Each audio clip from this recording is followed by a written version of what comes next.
First ఒక పావు KG మామిడి అల్లం తీసుకొని నీట్గా కడిగి క్లీన్ చేసి చిన్న చిన్న ముక్కలు కోసుకొని ఇలా ఒక బాండీలో ఒక 2 స్పూన్ల వరకు ఆయిల్, గ్రౌండ్నట్ ఆయిల్ వేసుకొని వీటిని వేపుకోవాలి. ఒక సగం వేగిన తర్వాత ఒక స్పూన్ మెంతులు, ఒక స్పూను జీలకర్ర, అవి 2 వేసి ఈ ముక్కలన్నీ బాగా వేగిపోవాలన్నమాట. పచ్చివాసన అంతా పోయి నీరంతా పోయి బాగా గలగల్లాడుతూ వస్తాయన్నమాట. అంటే వేగిపోయినట్లు మీకు తెలుస్తుంది. చూసారా, మంచి బ్రౌన్ కలర్ వస్తాయి. అలాగే మనం పైనుంచి స్పూన్తో వేస్తుంటే సౌండ్ వస్తుంది అన్నమాట. అలా అయ్యే వరకు వేపుకోవాలి వీటిని, లేకపోతే తొందరగా పాడైపోతుంది పచ్చడి. తర్వాత వీటిని మనము మిక్సీలోకి వేసుకుందాము. అందులోనే కొంచెం పసుపు వేసుకుందాం.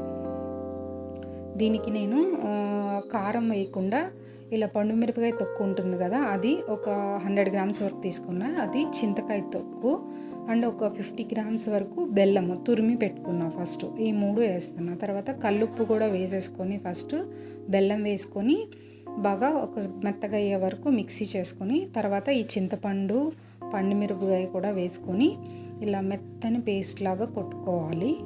పేస్ట్ లాగా చేసుకోవాలన్నమాట. ఒకవేళ మీకు సరిపోకపోతే కొంచెం గోరువెచ్చని నీళ్ళు వేసుకొని పేస్ట్ వేసుకోవచ్చు. ఒక్కొక్కసారి మిక్సీ తిరగదు కదా, అందుకని. తర్వాత ఇందులో మనము గ్రౌండ్నట్ ఆయిల్ వేసుకోవాలి. వేరుశనగ నూనె లేదు, నేనైతే మస్టర్డ్ ఆయిల్ యూజ్ చేస్తున్నాను. మీరు కావాలంటే అది కూడా యూజ్ చేయొచ్చు. వెల్లుల్లిపాయలు, ఎండుమిరపకాయలు అన్నీ వేసుకొని, కరివేపాకు, ఇంగువ వేసుకొని మంచిగా తాలింపు పెట్టుకొని ఈ పచ్చడి అందులో వేసేసుకొని బాగా తిప్పుకోవాలి అన్నమాట.